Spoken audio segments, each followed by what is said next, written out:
La ville de Grenoble ne pouvait pas ne pas en être. D'abord, historiquement, par nature, j'ai envie de dire, la ville de Grenoble a toujours été aux côtés des réfugiés à chaque crise que le monde a traversée, que ce soit les Chiliens, les Arméniens, les Espagnols, aussi loin que l'on puisse remonter.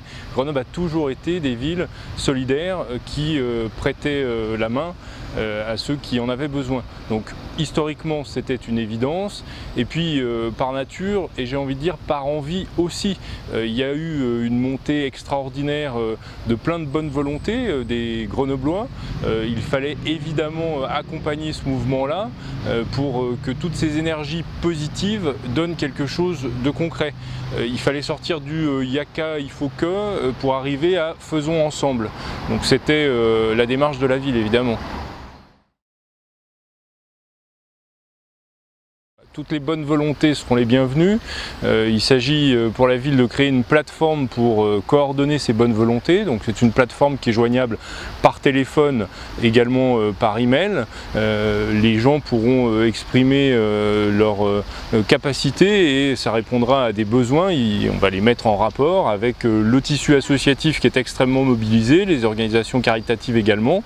Les citoyens qui ne sont pas impliqués dans ces associations ou ces mouvements-là pourront par ce biais-là et par la coordination de la ville rencontrer les besoins.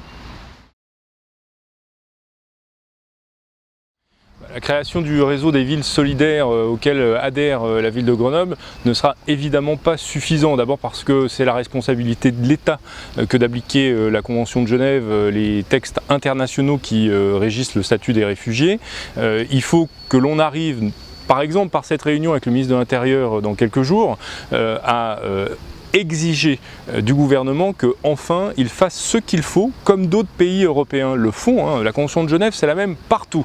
Il n'y a quand même pas bien de raison qu'en France, 80% des demandes d'asile soient rejetées, les gens se retrouvent sans papier ou expulsés de retour vers le pays qu'ils ont fui, tandis que dans d'autres pays européens comme la Suède, la Norvège, on se retrouve avec des taux d'octroi du statut de réfugié de l'ordre de 45%. Donc il y a quelque chose à revoir dans la façon dont l'administration applique les textes internationaux. Ce sont des engagements d'État et ça va d'ailleurs être un engagement financier par l'État.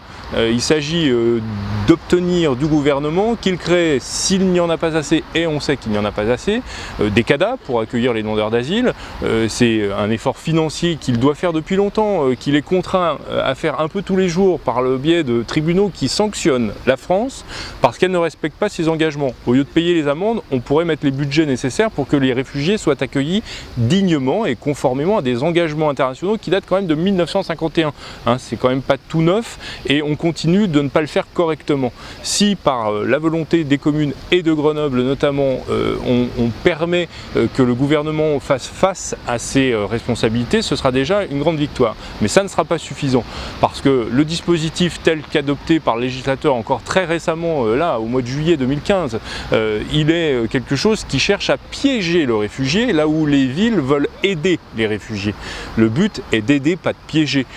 Toutes les dispositions qui ont été récemment votées, elles cherchent à juguler le flux des réfugiés en les privant de leurs droits, en faisant en sorte que leur demande d'asile ne soit pas traitée correctement, le plus rapidement possible de manière expéditive, pour que l'on puisse dire « Ah bah oui, mais maintenant ils sont déboutés du droit d'asile, donc il faut qu'ils rentrent chez eux ».